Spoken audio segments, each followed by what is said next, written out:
Tapi harus berani. Jadi saudara-saudara, berapa bulan yang lalu? 2 bulan yang lalu ya? 3 ya? 2,5 bulan yang lalu, saya dapat laporan.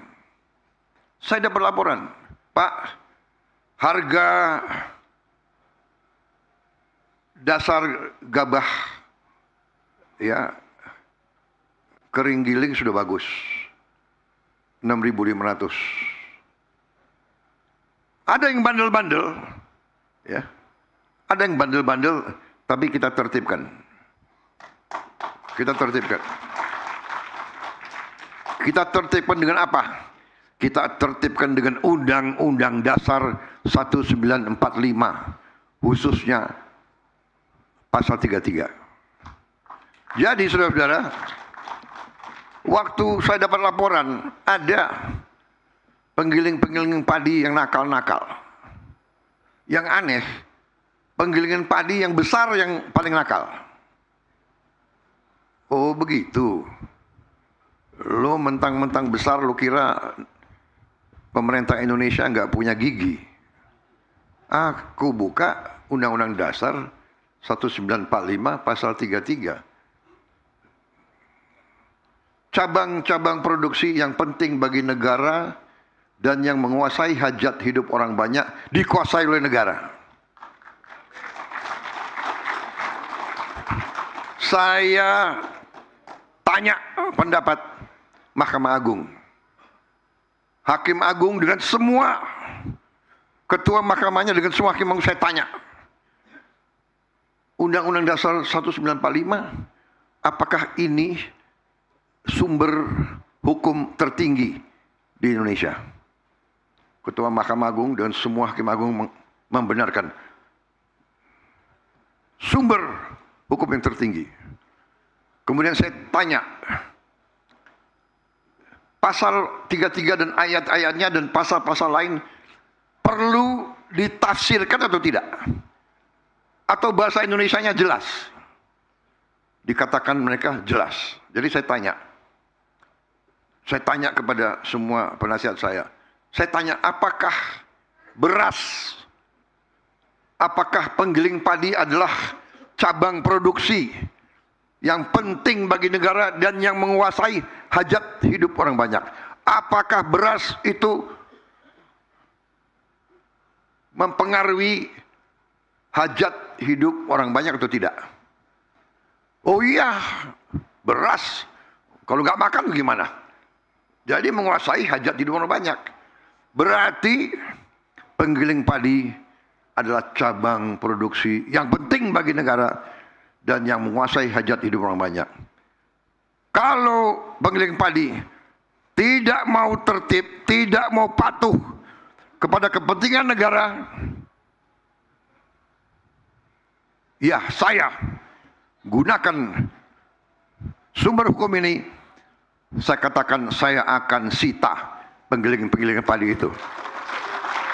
Saya akan sita dan akan saya serahkan kepada koperasi untuk dijalankan. Dan saya tidak salah, saya benar, karena mereka mencari keuntungan yang luar biasa. Saya dapat laporan satu penggilingan padi untung tiap panen 2 triliun per bulan. 2 triliun per bulan. Sudah kita terpikirkan, begitu saya keluarkan niat ini, harga langsung naik lagi. Mereka langsung beli 6.500. Oke, berhasil. Dapat laporan lagi, Pak. Harga 6.500 sudah, Pak.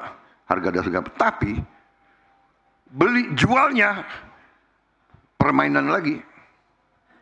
Beras biasa dibungkus, dikasih stempel beras premium, dijual Rp5.000 di atas harga eceran tertinggi. Saudara-saudara, ini kan penipuan. Ini adalah pidana. Saya minta Jaksa Agung sama Kapolri usut dan tindak. Ini pidana. Dan saya dapat laporan kerugian yang dialami oleh ekonomi Indonesia, kerugian oleh bangsa Indonesia, kerugian oleh rakyat Indonesia adalah 100 triliun tiap tahun. Menteri Keuangan, kita setengah mati cari uang.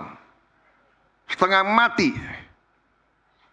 Pajak inilah, biaya cukai inilah dan sebagainya. Ini 100 triliun kita rugi tiap tahun. Dinikmati oleh hanya 4-5 kelompok usaha. Saudara-saudara, ini saya sampaikan di acara yang penting ini. Karena di sini banyak bupati, banyak gubernur yang hadir, ribuan kepala desa. Saya anggap ini adalah pengkhianatan kepada bangsa dan rakyat. Ini adalah upaya untuk membuat Indonesia terus lemah, terus miskin. Saya tidak terima. Saya disumpah di depan rakyat untuk memegang teguh Undang-Undang Dasar dan menjalankan segala perundang-undangan dan peraturan yang berlaku. Saya perintahkan Kapolri dan Jaksa Agung, usut, tindak.